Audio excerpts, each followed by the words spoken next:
to Tuberville. Thank you, Mr. Chairman. Dr. Isabel, in your professional opinion, what do you think are the driving causes of skyrocketing health dental care costs in this country? What do you, in your opinion, what's driving that? You know, it's workforce, Senator. It's, you know, the cost of competition. You know, we'll train somebody and then they're bought down the street from somebody else, and just really keeping individuals in our practice, because we want quality health care. And really the cost of supplies, equipment, even at the basic level, to have, because our patients deserve quality care at all levels. And so the cost of doing business today is tremendously different than it used to be, where reimbursement levels are very different in our world today.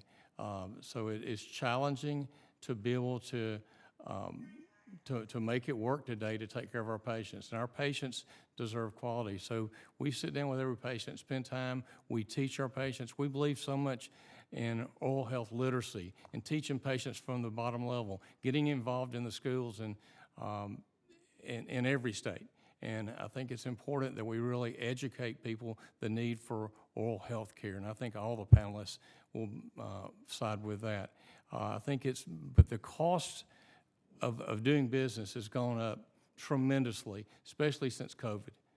It's really made it challenging for practitioners to be able to, but we want to do what's best for our patients. It's all about the patients always. It's all, and to me too, it's about educating kids at a younger age. Absolutely. You know, I educated 130 kids a year, you know, from all areas. And it's shocking to me, some kids that came from really no household that had very little money, but they had perfect teeth. A lot of it's hereditary. It's got to be, because they had nothing. They had no clue what a dentist was. But then you have other people come in. It's just totally different. And of course, a lot of that has to do with our diet. You know, so what can we do on the federal level to incentivize more people to get in the dentist business and hygiene business? You know, I think it comes down to communication. I think it comes down to the educational process and giving people an opportunity. But I think it comes to actually teaching at an early level that the importance of dental care, and then it's a profession that they can be proud of what they do. They get to work with patients every day, and it's fulfilling what we do. Like the story I told earlier of the young lady going to nursing school with all of her front teeth decayed out, and we built veneers and gave her a smile. The man that was in my office on Monday, I practice dentistry every day, and the man was in there 20 years, he hadn't been since COVID, walked in, he came and got his teeth cleaned, and about our vintage, and he, 20 years ago, came in with his teeth rotted out. He said, "What can I do?" We rebuilt his mouth 20 years ago, and he said, "It's been fantastic for 20 years. He said, "My families love it." He said, "I still feel good about my smile. I feel good about who I am." And thank you so much for, yes, he's got some periodontal issues because that's partly genetic. That's partly, he's 70 years old like I am, and that happens with time and age. Well, as you know, nobody likes to go to the dentist, though. I'll No, be honest with you. I'm 2 months late on my next cleaning, and I get a call every day. But yes, sir. that's just part of it. But Dr. Swan, what do you think? What do we need to do federally to get more dentists, have more dentists?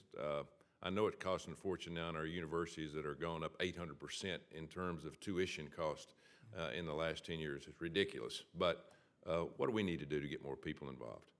I think the younger generation responds to social media, and there are ways in which you can start educating people, as Dr. Harris said, to be able to catch them at an earlier age, to talk about the pros and cons of being in this profession. We also need to make sure that we are training in more of an interdisciplinary way. We need to work on our patients as a team so that every entity of healthcare is actually promoting optimal health. We also need to think about the business of dentistry as well as our patients' care. And sometimes they are interwoven, sometimes they're separate. We need to bring that together. The majority of dentists in America are general dentists, but 90% or more is private practices. That's fine, but it needs to be a win-win situation.